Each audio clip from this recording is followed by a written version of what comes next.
তাহলে মূল ফোকাস হলো কয়টা জিনিসের উপরে? দুইটা না, অল্প কিছু সংখ্যক বিষয়ের উপরে মূল ফোকাস রাখতে হবে। তার মধ্যে প্রথম হচ্ছে নিরাপত্তা বা সেফটি। কাজে যাওয়ার পূর্বেই আপনাকে সেফটি অর্থাৎ নিরাপত্তা নিশ্চিত করতে হবে।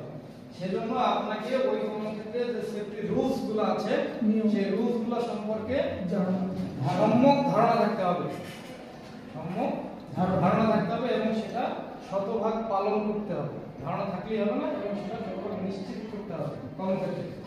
এখন তার মধ্যে সেফটি এক পর্যায়ে এসে পড়ে প্রথম দিকে, যেটা হলো ইকুইপমেন্ট, পার্সোনাল প্রোটেক্টিভ ইকুইপমেন্ট, এটাকে সংক্ষেপে পিপি বলে।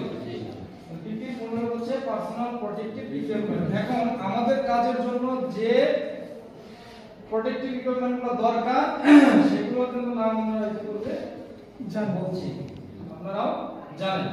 আচ্ছা, এখন এর নামগুলো কি কি আছে? Safety helmet, safety goggles, glass,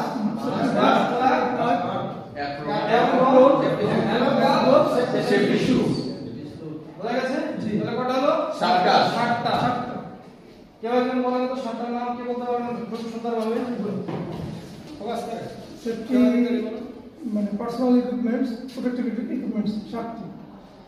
এক নম্বর হলো গিয়া হেলমেট, দ্বিতীয়ত হলো গিয়া সেফটি গগলস, 3 নম্বরে সেফটি মাস্ক, এরপরে এয়ার প্লাগ, এরপরে আপনার অ্যাপ্রন, এরপরে হ্যান্ড গ্লাভস, এরপরে সেফটি শুজ। হ্যাঁ, বুঝছে? আচ্ছা, এরপরে হলো সেফটি রুলস। কর্মক্ষেত্র অনুযায়ী বিভিন্ন জায়গায় বিভিন্ন রুলস জারি করা থাকে, কিন্তু 12টা রুলস আছে যেটা কমন। জি, বাংলা ইংরেজি কিন্তু সবাই ছিল না? তাই না? এখন আমাদের এই সেফটি রুলস এর 12টা একদম ফিক্সড কমন। এই 12টা কে বলতে পারবেন? আচ্ছা, বলেন।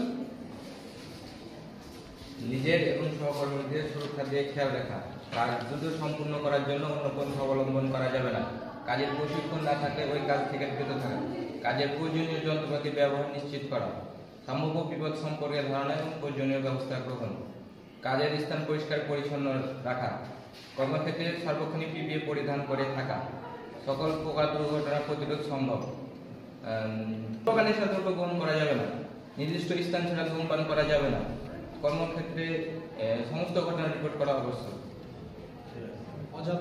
অযথা হাসি ঠাট্টা করা যাবে না। কারেক্ট, একদম পারফেক্ট, ব্রাভো।